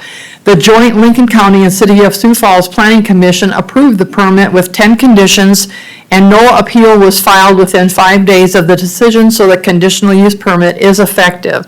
And then the Planning Commission conducted a public hearing for conditional use permit, use 0001-2026 to allow a motor vehicle sales business. The Planning Commission approved the permit with 6 conditions, and no appeal was filed within 5 days, so the conditional use permit is effective. The Planning Commission conducted the election of Planning Commission officers for 2026, and they were continued from 2025. The chairperson is Jerry Jungling, the vice chairperson is Eric Scott. There are no term limits on either one of those positions. The alternatives are Monty DeRosso and Colin Emstead. I've never met either one of them. So the Planning Commission also sought public input on the rough draft ordinance amendments to the zoning regulations for the transfer of building eligibilities and non-accessory solar systems. The intent is to make a recommendation to the Board of Commissioners for their possible remand back to the Planning Commission. The Planning Commission, because of the way it was worded, I really wanted more input because the way it was worded, people took off and went to peer to testify. So we are also going to be seeking additional public input. While it's not a noticed public formal meeting, the next meeting is on March 17th at night. So you're willing to come, or you can come and testify on either one of those. So if there are any questions, you can contact Planning and Zoning Department. And then yesterday, Senate Bill 96 was passed 20-14 in the Senate, and that was the governor's half-cent sales tax that the county commission can put into effect or not, or the public can put into effect, or if we do both, the citizens can take it back off. So, and what that does is it reduces your property taxes. That goes into a fund, and then whatever is taken or what's collected goes back to property tax owners. And let's see. My husband said that on a $350,000 home, it gets a property tax relief of like $519. So if we do that, if the sales are higher, so are the rebates. And that all comes through the commission here, and there is no cap on the home price. So if you own a $3 million home, you get a rebate as well. All right, thank you for that Thank you. report. Other commissioner reports this evening? Madam Chair, Yeah, go ahead. I was just going to follow up our Commissioner Otten. I testified in committee for that particular governor's bill, and it was very interesting to hear the interpretation that different legislators have. But I was pleased to say it passed out of committee 7-0, and it did get through the Senate, and now it's in the House, if I think correct. That is correct. Also, at the same time, I was able to appeal to them, to legislators on the committee, to leave our growth alone, because our growth certainly has benefited our taxpayers by reducing taxes. And, have you had any idea the number of people that have come up, at least to me, and talked about how their taxes in Lincoln County have gone down? I mean, especially in the Harrisburg district, because they paid off a bond, have gone down as much as over $2,000, and in other areas we reported from $500 to $700. So while we were at one time probably given the title of the high tax county, I wish we could now have people understand out there that taxes are going down. And I think that's due to the fact that we're a pretty frugal county, but also due to the growth that we appreciate every year. And I think that Sherry told me that we get about a $1.5 million for our budget in a positive fashion because of our growth. So I'm very pleased about that. So the other part is we're out here, and one more thing, we're out here for the GOED conference, and we're looking forward to how we can promote more economic development. And I just want to echo, Madam Chair, that the 85th Street interchange is, bids are coming in a very, very favorable fashion, so that, in some cases, one bid was over $1 million under projections. The last thing I want to say is I spent some time was privileged to spend some time with the Smithfield individuals talking about the future. And I think what we should spend time on as a commission is how we can promote more animal growth within our county, because Smithfield is going to look to expand their need for more hogs to slaughter. And in the meantime, if you really look at, if you want to preserve agriculture today, you can't afford to buy the land, but young farmers certainly can find a way to raise livestock and work their way into a more favorable way, so maybe they can at some point in time purchase land. So I think if we want to stabilize agriculture in Lincoln County, we got to look at more animal growth and more animal barns, more stockyards and things like that. Because I think that's going to be the one that will maintain our ag base. Thank you, Madam Chair. Thank you, Commissioner Schmidt. Any other commission reports this evening? If not, Drew, do we need an executive session? No executive session? Can I get a motion to adjourn, please? So moved. Got a motion? Is there a second? Second. Got a motion and a second. All in favor signify by saying aye. Aye. Any opposed? Aye. Same sign. All right, we're adjourned. Thank you, everybody.